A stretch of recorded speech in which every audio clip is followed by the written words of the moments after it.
नमस्कार साथियों, आज है हमारा डे 5।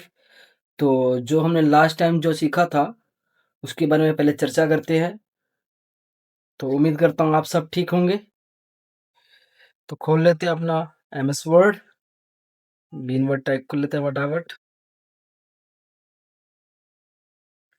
तो जो लास्ट टाइम हमने जो सीखा था, उसको मैंने यहाँ पे एमएस वर्ड टॉपिक दिखा देता हूँ आपको।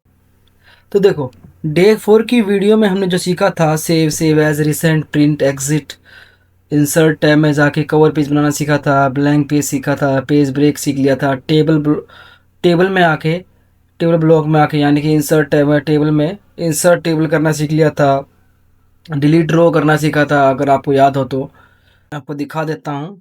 जैसे कि जो हमने सीखा था, मैं कंट्रोल एन बटन दिखा देता हूँ। लास्ट टाइम जो सीखा था, अगर आपको ध्यान हो, लेआउट में डिलीट करना सीखा था। Delete cell, delete column, delete row, delete table, insert above, insert below, insert left, insert right, merge cell, split cell and split table, ये सब सीखा था। अगर आपको ध्यान हो तो ये मैं करवा चुका हूँ। मर्ज के बारे में भी पढ़ा चुका हूँ और ड्रॉ टेबल भी सिखा चुका हूँ। डिज़ाइन के बारे में भी पढ़ा चुका हूँ, लाइन विड्थ ये सब पढ़ा चुका हूँ मैं। ठीक है।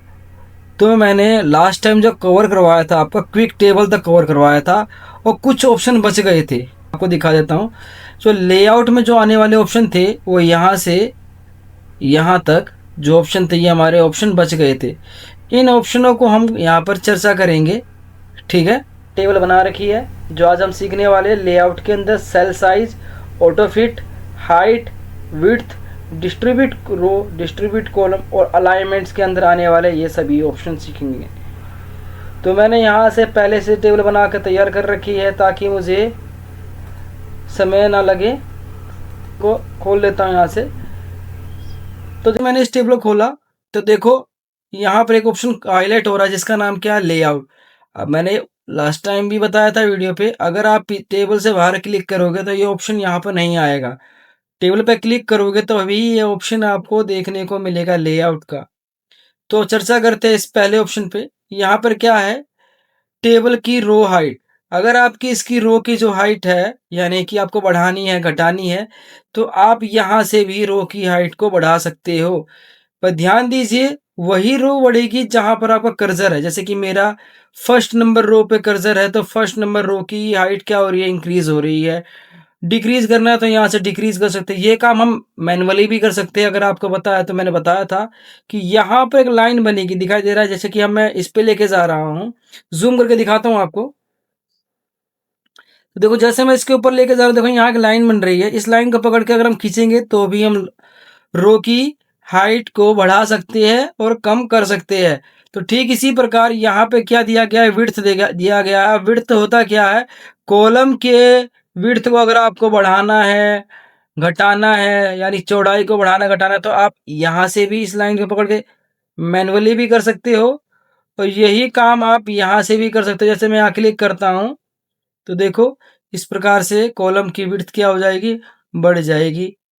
और नीचे वाले से ऊपर, नीचे वाले से घट जाएगी। ये डिक्रीज करने का ऑप्शन है और अप एरो इंक्रीज करने का ऑप्शन है। ठीक है। अब अगला यहाँ क्या आ रहा है, डिस्ट्रीब्यूट रो और डिस्ट्रीब्यूट कॉलम। अब डिस्ट्रीब्यूट रो और डिस्ट्रीब्यूट कॉलम होते क्या है, अगर किसी भी रो और कॉलम का साइज इक्वल नहीं है तो वो क्या कर देता है, इक्वल कर देता है। मान लीजिए मैंने आपको लास्ट टाइम सिखाया था ड्रॉ टेबल।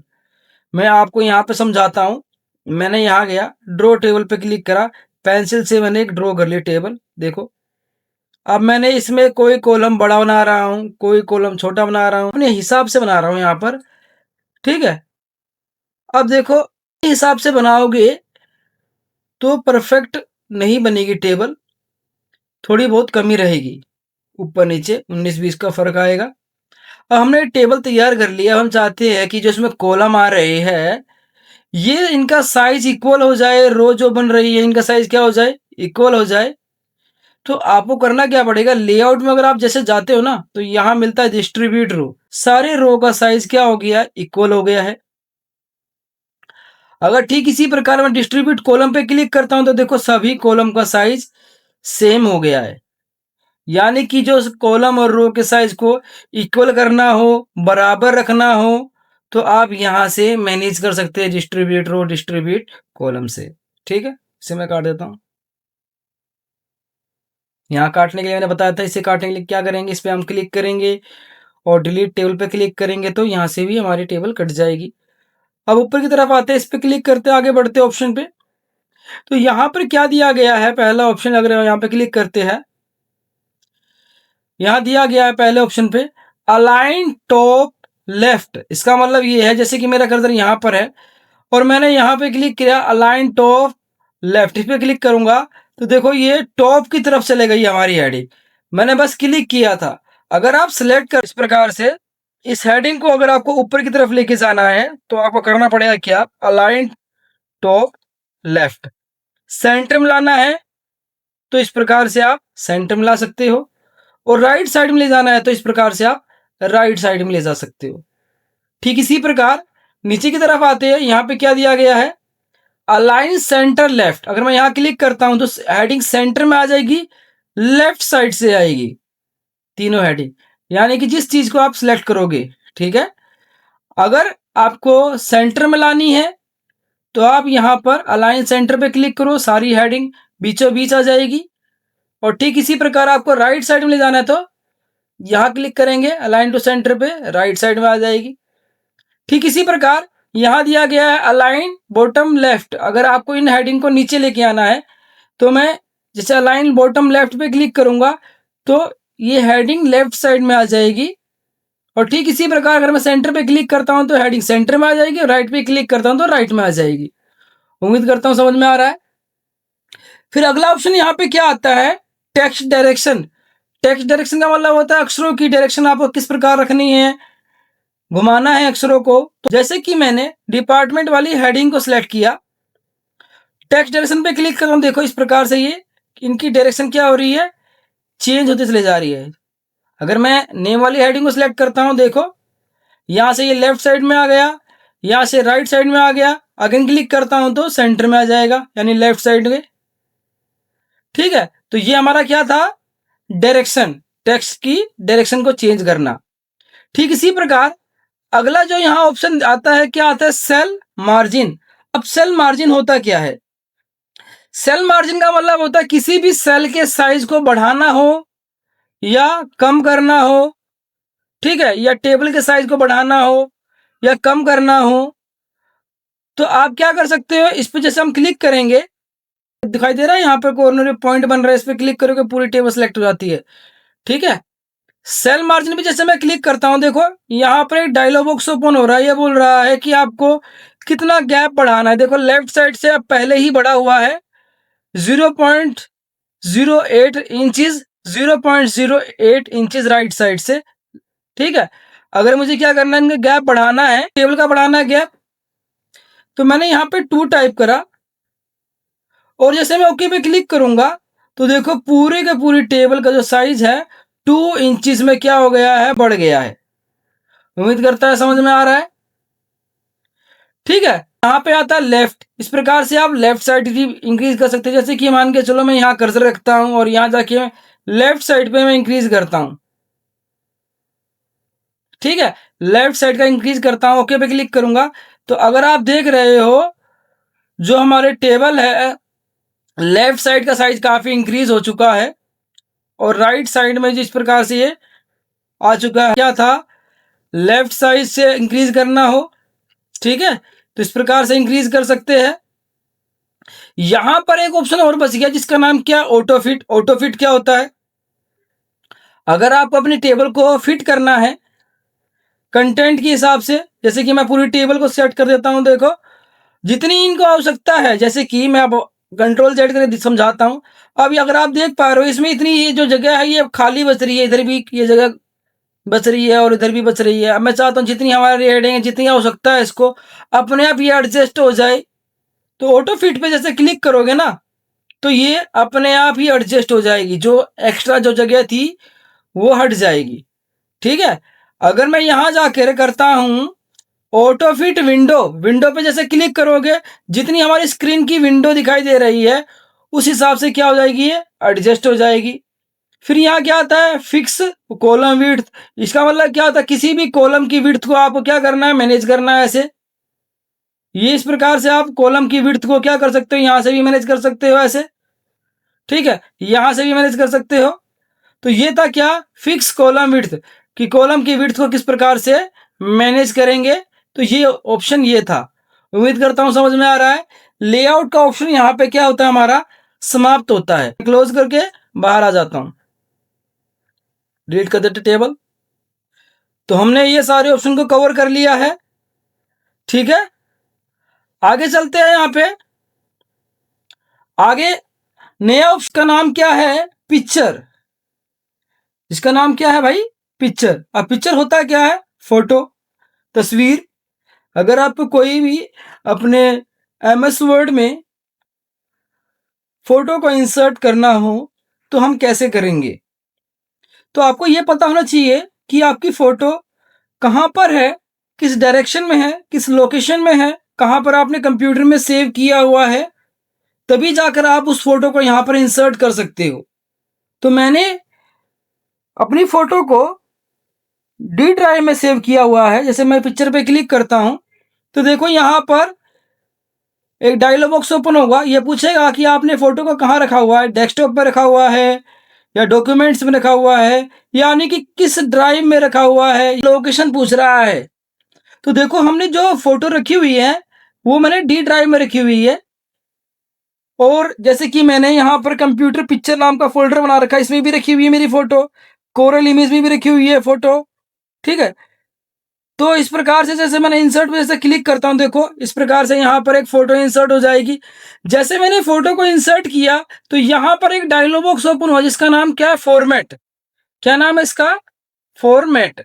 अगर आप बाहर क्लिक करते हो तो ये फोटो नहीं आएगी, यानी कि वो ऑप्शन यहाँ पर देखने को नहीं मिलेगा। जिसे मैं यहाँ क्लिक करता हूं तो ये ऑप्शन आपको यहाँ देखने को मिलने वाला है, ठीक है। तो यहां पर पहला ऑप्शन क्या आता है, रिमूव बैकग्राउंड। बैकग्राउंड का मतलब अगर आपको इसके पीछे का बैकग्राउंड क्या क्या करना है, हटाना है। पर ध्यान दीजिए कलर सेम सेम नहीं होने चाहिए। कलर सेम सेम का मतलब ये है, अगर ब्लैक कलर आता है या इनके शर्ट से या बैकग्राउंड से मैच करता है कोई भी कलर, तो वहां पर थोड़ी दिक्कत होती है इसको हटाने में। ठीक, मैं आपको समझाता हूँ। रिमूव बैकग्राउंड पे क्लिक करता हूँ, ये बोल रहा है कि आपको इसके पीछे का बैकग्राउंड हटाना है तो उतनी एरिया सिलेक्ट कर लो। अब देखो जितनी एरिया पे पीछे जहां पर पिंक कलर है वो उतनी एरिया आपकी रिमूव हो जाएगी। पर हमें तो इनका बैकग्राउंड हटाना है तो मैं इसको इंक्रीज करता हूं। यहां से देखो ये इंक्रीज हो गई, यहां से इंक्रीज कर लेते हैं, इस प्रकार से इंक्रीज हो जाएगी, ठीक है। अब जैसे मैं इसमें टिक पे क्लिक करता हूं, देखो इसके पीछे का बैकग्राउंड क्या हो चुका है, रिमूव हो चुका है। समझ में आ रहा होगा क्या किया हमने। कंट्रोल जेड करके दोबारा कर लेते हैं, दूसरी फोटो लेके दिखाता हूं मैं आपको। जैसे कि मैं यहाँ पे इंसर्ट पे दोबारा गया, पिक्चर पे गया और यहां से एक फोटो ले लेता हूं। जैसे कि मैंने बिजनेस का लोगो ले लिया।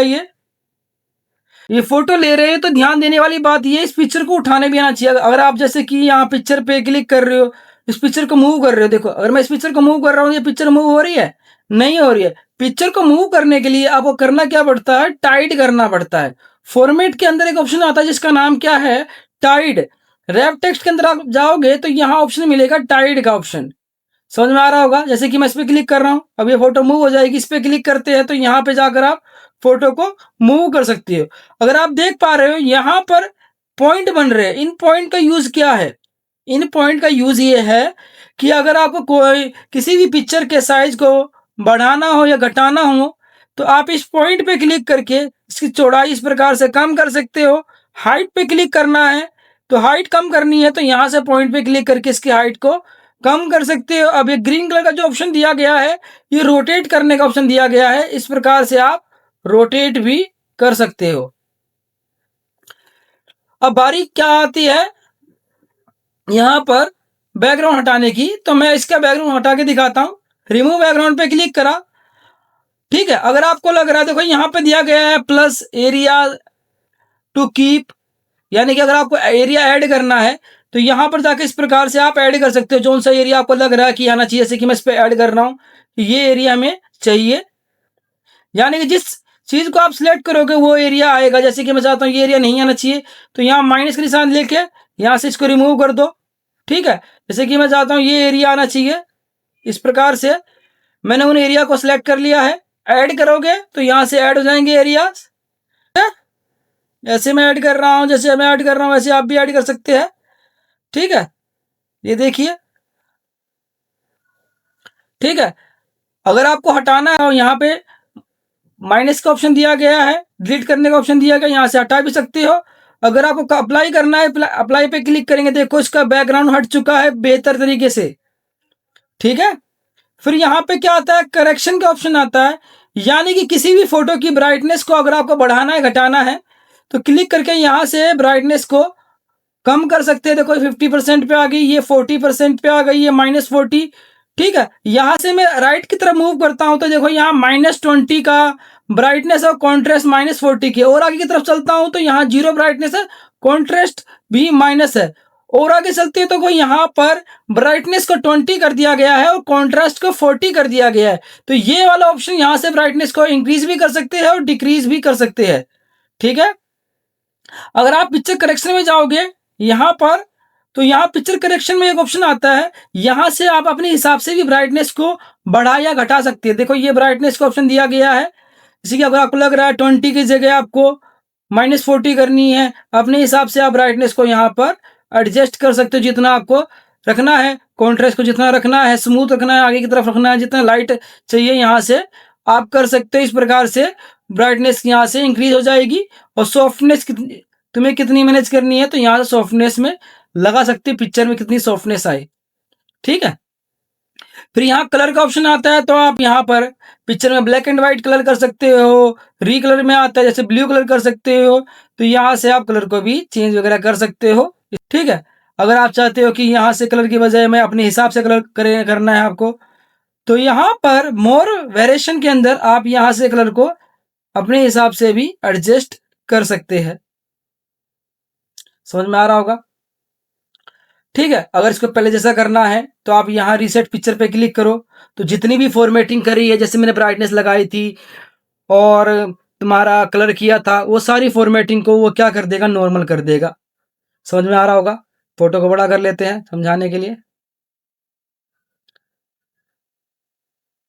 अगला क्या आता है, आर्टिस्टिक इफेक्ट। इस पर क्लिक करते हैं तो यहाँ से आप आर्टिस्टिक इफेक्ट लगा सकते हैं। ये स्केच का इफेक्ट है, ये पेंटिंग का इफेक्ट है, ये टाइल्स का इफेक्ट है। ठीक है, इस प्रकार से आप डिफरेंट डिफरेंट टाइप के यहाँ पर इफेक्ट आपको देखने को मिल जाएंगे। फिर हमारे पास क्या आता है, इसी के इधर आते हैं चेंज पिक्चर। अब चेंज पिक्चर क्या होता है, किसी भी फोटो को बदल देना। जैसे इस फोटो को मुझे बदलना है तो चेंज पिक्चर पे क्लिक करेंगे, तो मुझे इसकी जगह पर लगानी है, इनकी फोटो लगानी, इस पर क्लिक करा तो देखो फोटो क्या हो गई, हमारी चेंज हो गई है। और यहां से आप इनका फ्रेम वगैरह लगा सकते हैं। ठीक है, डिफरेंट डिफरेंट टाइप के आप यहां से फ्रेम भी अप्लाई कर सकते हैं। और यहां पर बॉर्डर दिया गया है, तो बॉर्डर वगैरह भी पिक्चर के फ्रेम के बाहर की तरफ बॉर्डर वगैरह भी आप यहां से लगा सकते हैं। और बॉर्डर में अगर आपको लग रहा है बॉर्डर पतला आना चाहिए या डार्क आना चाहिए, तो यहां से बॉर्डर को आप मैनेज भी कर सकते हैं। फिर पिक्चर में इफेक्ट लगाना है, तो यहाँ इफेक्ट का ऑप्शन दिया गया है। प्रीसेट में किस तरह का इफेक्ट लगाना है आपको, 3D इफेक्ट लगाना है, शेडो लगाना है, रिफ्लेक्शन लगाना है, जैसे भी इफेक्ट लगाना है, या फ्लैट रखना है। ये मैंने 3D इफेक्ट लगाया, देखो इस प्रकार से डिफरेंट डिफरेंट टाइप के इफेक्ट आपको देखने को मिलेंगे। जैसे मुझे शेडो लगानी है तो मैं शेडो पे जाऊंगा, मुझे आउटर शेडो लगानी है, मैंने आउटर शेडो पे क्लिक करा, अगर आप देख पा रहे हो शेडो बाहर की तरफ आ चुकी है। अगर आपको और बाहर निकालनी है तो अगर आप यहाँ पर शेडो पे जाएंगे तो यहाँ मिलता है शेडो ऑप्शन मिलता है। शेडो ऑप्शन की प्रॉपर्टी को समझते हैं, राइट साइड में लेके आता हूं। तो यहाँ पर दिया गया कलर का ऑप्शन, रेड कलर करना है, मैंने रेड कलर यहाँ सेट कर दिया। साइज अगर आपको बढ़ाना है तो इस प्रकार से शेडो के साइज को आप यहाँ से बढ़ा सकते हो। देखो ब्लर करना है, ब्लर का मतलब होता है धुंधला करना है, तो इस प्रकार से शेडो को धुंधला कर सकते हैं। इसका एंगल को चेंज करना है तो यहाँ से आप एंगल को अपने हिसाब से क्या कर सकते हैं, चेंज कर सकते हैं। डिस्टेंस बढ़ाना है, जैसे कि देखो इसका डिस्टेंस कहाँ रखनी है, शेडो इसका डिस्टेंस आप यहाँ से मैनेज कर पाएंगे। ये प्रीसेट यूज किया है, अगर आप यहाँ से जाके अगर आपको बिलो लगाना है तो शेडो नीचे की तरफ आएगी। तो यहाँ से आपको ऑप्शनों को चेक कर लेना है, किससे क्या हो रहा है, किस तरह की शेडो लग रही है। ठीक है, यहाँ रिफ्लेक्शन दिया गया है, आपको रिफ्लेक्शन लगाना है इसी के सामने। अंदर में जाते हो या पानी में जाते हो, रिफ्लेक्शन आपकी बढ़ती होगी, वो भी रिफ्लेक्शन ही कार उस फोटो की रिफ्लेक्शन यहाँ पर दिखाई दे रही है। ठीक है, तो ये रिफ्लेक्शन का ऑप्शन है यहाँ से, और रिफ्लेक्शन के ऑप्शन को आप यहाँ पर मैनेज कर सकते हो, कितनी ट्रांसपेरेंसी दिखनी चाहिए। यहाँ से अगर आप बढ़ाते हो तो ये ट्रांसपेरेंसी कम हो जाएगी, कम करते हो ट्रांसपेरेंसी एकदम डार्क हो जाएगी, दिख रहे हो। ठीक है, ठीक इसी प्रकार यहाँ पर रिफ्लेक्शन का ऑप्शन हो चुका है ग्लो। पिक्चर के बाहरी तरफ इसे बोलते हैं ग्लो। ग्लो लगाना है, ऐसे ग्लो लगा सकते हो इस प्रकार से। ठीक है, तो ये हमारा ग्लो का ऑप्शन है। और यहाँ सॉफ्ट एजिस यहाँ पे दिए गए हैं, किस तरह का एजिस लगाने हैं, तो यहाँ पर आप इन एजिस का यूज कर सकते हो। 3D रोटेशन में जाकर आप फोटो में 3D के इफेक्ट यहाँ से लगा सकते हो। उम्मीद करता हूँ समझ में आ रहा है। ठीक है, तो आज की क्लास यहीं ओवर होती है।